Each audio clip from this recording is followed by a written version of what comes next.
Magandang hapon po, Mr. Speaker, my dear colleagues, mga kababayan. Ako po ay nagpapasalamat sa pagkakataon na ibinigay sa akin upang mailahad ko sa senaryong ito ang dapat na malaman ng taong bayan.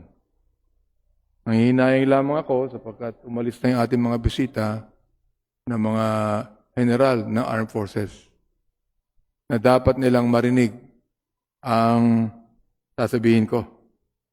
Subalit unang-una, bago ko magsimula, Mr. Speaker, ay gusto ko munang i-recognize ang U.S. Ambassador Mary Kay Carlson na kanyang kinundina ang China sa paggamit ng water cannon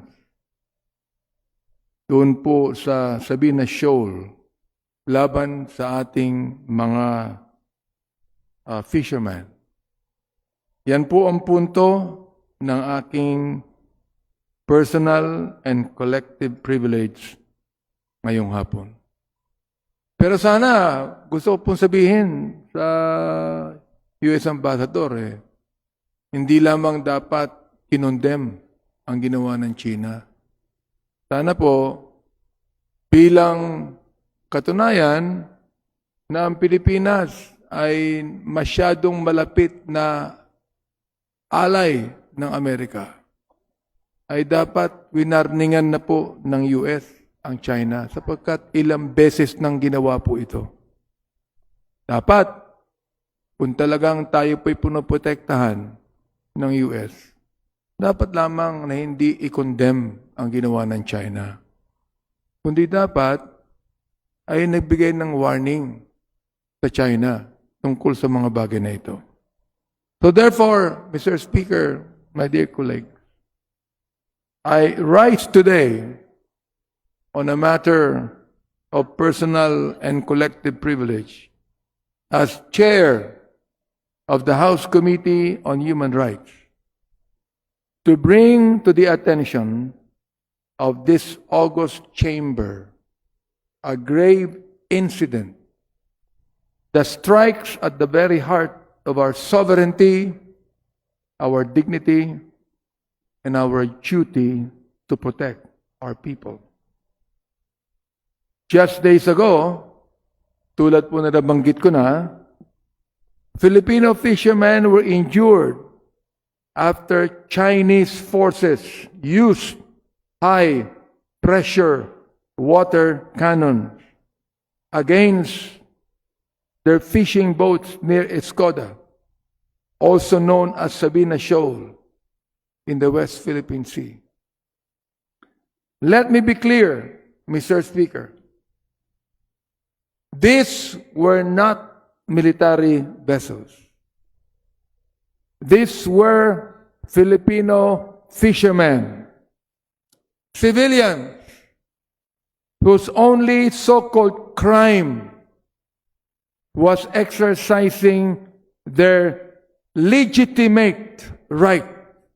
And I would like to repeat those words, Mr. Speaker. Legitimate rights to fish in our own waters. They were unarmed. They were earning an honest living. They were fishing within the Philippines' exclusive economic zone.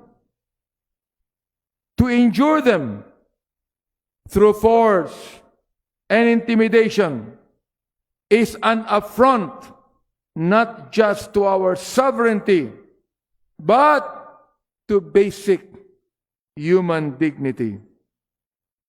According to the Philippine Coast Guard, at least 5 China Coast Guard vessels, assisted by Chinese maritime militia ships, harassed around 20 Filipino fishing boats for several hours. For the first time, Mr. Speaker, water cannons directly struck the boats. resulting in physical injuries to civilians. Mr. Speaker, this is not merely a maritime or diplomatic dispute. When state-backed forces deliberately target civilians with dangerous methods, this is no longer just a diplomatic issue. It is a human rights issue. International humanitarian and human rights norms are clear. Civilians must be protected from violence, intimidation, and cruel treatment. No fisherman should have to choose between feeding his family and risking injury in the waters of his own country. Ito po ay nasa ating bansa, Mr. Speaker. In our own country. As chair of the House Committee on Human Rights, I cannot and will not remain silent when ordinary Filipinos are harmed for asserting rights that are lawful, legitimate, and recognized under international law. Our fishermen deserve protection. We must continue to stand firm through diplomatic, legal, and multilateral means in defending both our sovereign rights and the fundamental rights of our people. Mr. Speaker, I also wish to place on record a call to the international community. The deafening silence of the international community only emboldens abuse. The world must not close its eyes when in broad daylight, ordinary Filipinos are harmed simply for asserting their lawful rights.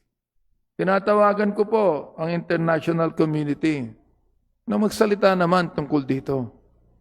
Hindi lang po tayong mga Pilipino, kundi sila na nangunguna at tinatawag nating karapatang pantao. Dapat sila na ay magsalita laban sa ginawa ng China. Sa mga fishermen po natin na wala lang po silang gustong gawin kundi mangisda at kumita ng kahit na kaunting salapi. This house, ito pong House of the People, meron po tayong responsibility, Mr. Speaker, to speak, to document, and to stand with our people. Kaya po ako nakatayo dito upang sabihin ko ito sa inyo. At upang sabihin din po natin sa DFA, napakarami ng note verbal, napakarami ng mga notices, napakarami ng mga dokumento ang ginawa ng DFA.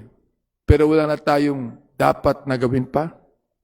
Our fishermen are not combatants. They are civilians. They are Filipinos.